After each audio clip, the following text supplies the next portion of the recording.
हपागप की ये कहानी शुरू होती है गिस्पे से। गिस्पे एक क्रूज पर काम करता है। यहाँ आने वाले लोगों की देखभाल करना और सारा काम संभालना ये उसकी जिम्मेदारी है।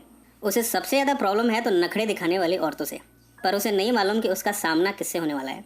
इस कहानी में एक अमीर वाइफ भी है, एम्बर। एम्बर अपने मिलियनर हस्बैंड के साथ रहती है। अमीर होने के साथ साथ वो काफ़ी स्पॉइल्ड सोशली टाइप की है, यानी सोसाइटी में वो अपनी अमीरी का दोस्त दिखाती रहती है। एक बार एम्बर अपने हस्बैंड के साथ इस क्रूज पर चढ़ी है। यहाँ इस कपल को 2 और कपल मिल गए हैं, यानी ये 6 लोगों का ग्रुप बन गया है। अब ये 6 एंजॉय करते हुए इस क्रूज में इटली से ग्रीस की तरफ जा रहे हैं। अब यहाँ एम्बर का सामना हुआ है गिस्पे से। एम्बर डिमांड पर डिमांड करती जाती है और गिस्पे उसके ऑर्डर्स को पूरा करते जाता है। कभी वो खाने में नुक्स निकालती है, कभी ये खाना नहीं चाहिए तो कभी वो खाना है। गिस्पे बेचारा उसकी हर डिमांड पूरी करता रहता है और अपनी फ्रस्ट्रेशन को अपने साथियों पर उतारता रहता है। वो अपने साथियों से कहता है कि बस एक बार मौका मिल जाए इसे सबक सिखाने का, फिर मैं बताता हूँ। एक बार जब ये 3 कपल खाना खा रहे हैं, तब यहाँ पर एम्बर गिस्पे से कहती है कि मुझे चिकन नहीं फ़िश चाहिए। गिस्पे कहता है ये फ़िश ही तो है। एम्बर इसे गौर से देखती है, कहती है फ़िश तो है पर ये गर्म नहीं है।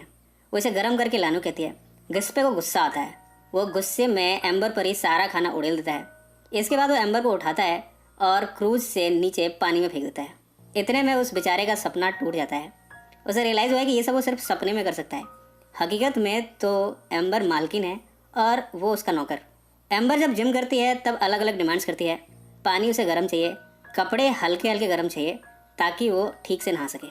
एक बार गैलरी में एम्बर और गिस्पे की टकरार भी होती है, पर यह टकरार थोड़े नोक-झोंक के बाद ख़त्म हो जाती है। कुछ समय के बाद एम्बर अपने हस्बैंड से कहती है कि उसे फिशिंग करना है। उसका हस्बैंड एम्बर को गिस्पे के साथ भेज देता है। अब एम्बर और गिस्पे एक छोटी नाव पर निकले हैं फिशिंग के लिए। यहाँ भी एम्बर डिमांड पर डिमांड करती जाती है। गिस्पे उसे झाड़ देता है। वो कहता है तुम चुपचाप बैठी रहो, मैं जो कर रहा हूँ उसे करने दो। यहाँ अचानक से इस नाव का इंजन ख़राब हो गया है। अब इनके पास हेल्प के लिए कोई ऑप्शन नहीं है। एम्बर हेल्प के लिए चिल्लाती है। गिस्पे उसे डांटता है। इस तरह यहाँ रात हो गई है। नाव में एम्बर सो जाती है जबकि गिस्पे साइड पर बैठा हुआ है। अगली सुबह भी इन्हें कोई हेल्प नहीं मिलती। ये नाव जैसे तैसे चलते हुए एक आइलैंड के पास पहुँची है। अब आइलैंड पर बारी गिस्पे की है अपने साथ हुए हर अत्याचार का बदला लेने की। उसके लिए यहाँ रहना बड़ा आसान है। वो घर का इंतजाम कर लेता है। खाने के लिए मछलियाँ पकड़ कर लाता है, उसे पकाता है और फिर खाने लगता है। एम्बर फ़िश को मांगती है। गिस्पे कहता है अब आपको फ़िश गर्म चाहिए या ठंडी। एम्बर कहती है कि मुझे सिर्फ खाने को चाहिए, तुम इस फ़िश के चाहे जितने पैसे ले लो। वो $10,000 तक देने को तैयार है। गिस्पे कहता है कि मैडम ये आइलैंड है, यहाँ आपके पैसे नहीं चलेंगे। एम्बर के सामने वो सारी फ़िश को खा जाता है। एम्बर कहती है कि मेरे लिए एक और फ़िश पकड़ कर लाओ। गिस्पे कहता है कि यहाँ पर मैं तुम्हारा नौकर नहीं हूँ, अब से तुम मेरी नौकरानी हो, मैं तुम्हारा मास्टर हूँ। एम्बर इन सब बातों से इनकार करती है। गिस्पे गुस्से में उसे थप्पड़ मारता है। कई थप्पड़ मारने के बाद वहाँ से चला जाता है। एम्बर मजबूरन उसके पीछे पीछे जाती है। यहाँ गिस्पे ने घर बनाया है। आज की रात उसके अंदर सोने जा रहा है। एम्बर कहती है कि उसके पास रहने के लिए कोई जगह नहीं है, वो भी इसके अंदर आना चाहती है। गिस्पे कहता है कि वो ऐसे लड़कियों के साथ रात नहीं गुजार सकता, इस तरह उसने उसे बाहर ही छोड़ दिया है। मजबूरन एम्बर ने सारी रात बाहर सोते हुए बिताई है, वो भी भूखे पेट। अगली सुबह गिस्पे आकर उसे लात मारता हुआ उठाता है। यहाँ वो कहता है तुम एक बात कबूल करो, आज से मैं तुम्हारा मालिक हूँ और तुम मेरी नौकरानी। यहाँ वो उसे काफ़ी हिट भी करता है। कई थप्पड़ मारने के बाद एम्बर ने अब गिस्पे की बातें मानना शुरू कर दिया है। गिस्पे एम्बर को मछलियाँ पकड़ना सिखाता है, उसे कैसे पकाते हैं ये भी सिखाता है। अब गिस्पे आराम से बैठा रहता है। एम्बर उसके लिए मछली पकड़ कर लाती है, फिर उसे पकाती है और उसे खिलाती भी है। जब ज़रूरत होती है तब गिस्पे उससे अपना पैर भी दबा लेता है। पर इन सब के साथ ही गिस्पे एक मर्द भी है, उसके अंदर काम वासना भी जागती है। एम्बर का खूबसूरत बदन देखकर उसके अंदर आग लग जाती है। वो उसके साथ संभोग की भी इच्छा रखता है। एक बार एम्बर गिस्पे के अत्याचारों से परेशान हो गई है, वो भागने लगती है। गिस्पे उसका पीछा करता है, वो उसे पकड़कर बीच पर लिटा देता है। यहाँ वो एक एक करके उसे निर्वस्त्र करता जा रहा है। इसके बाद वो एम्बर से कहता है कि तुम मेरे साथ संभोग करने की विनती करो। एम्बर कहती है कि तुम जैसे के साथ सोने से अच्छा है कि मैं किसी सूअर के साथ सो जाऊँ। इस बात पर गिस्पे को और भी गुस्सा आया है।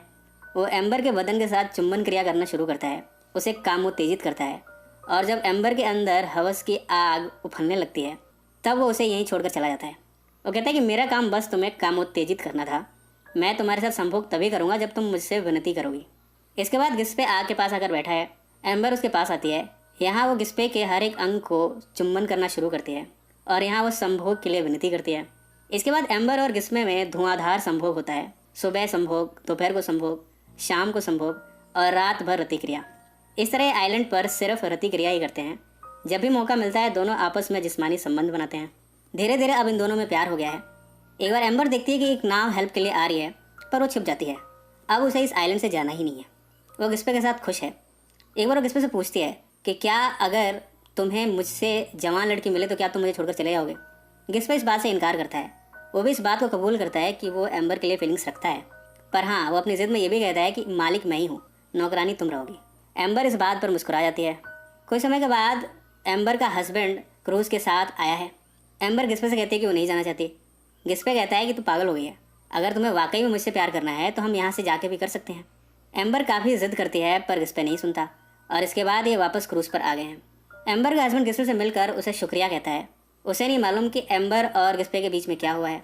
वो तो बस ये जानता है कि उसकी वाइफ की जान गिस्पे ने बचाई है, इसके लिए उसे धन्यवाद देता है। कुछ समय के बाद एम्बर का हस्बैंड गिस्पे के यहाँ जाता है। वो काफ़ी सारे पैसे लिए आया है। वो गिस्पे को उसके एहसानों के बदले पैसे देने आया है। गिस्पे उसे भगा देता है। वो कहता है तुम मुझे घूस देने आए हो।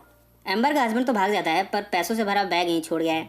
गिस्पे इस बैग से काफ़ी सारे पैसे निकालता है और फिर वो एक ज्वेलरी शॉप में जाता है। यहाँ वो बहुत सारी अंगूठियाँ दिखता है। इनमें से एक अंगूठी उसने पसंद कर ली है। बाद में वो एम्बर के होटल में फ़ोन लगाता है। एम्बर से बात करता हुआ अपने प्यार का इजहार करता है। वो कहता है कि आज से तुम मालकिन और मैं तुम्हारा नौकर। अब गिस्पे को यह एहसास हुआ है कि वो मर्द है और मर्द को हमेशा नौकर ही बन के रहना पड़ता है औरत का। एम्बर कहती है कि उसे फ़र्क नहीं पड़ता कि मालिक वो रहे या मैं।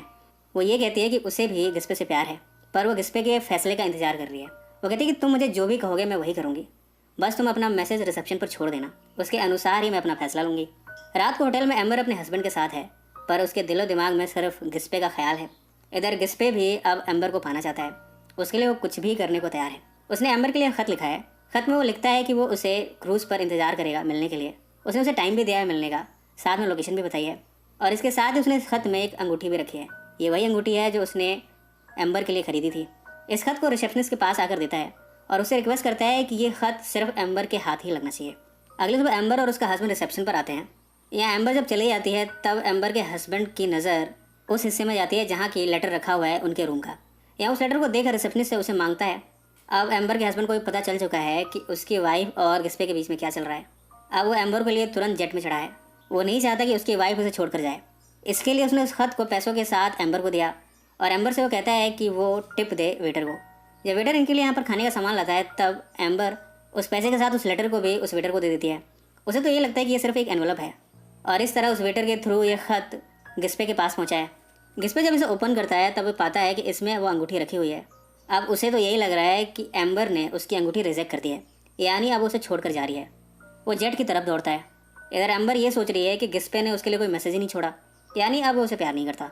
वो काफ़ी उदास है और इस तरह जेट में उड़ी चली जा रही है।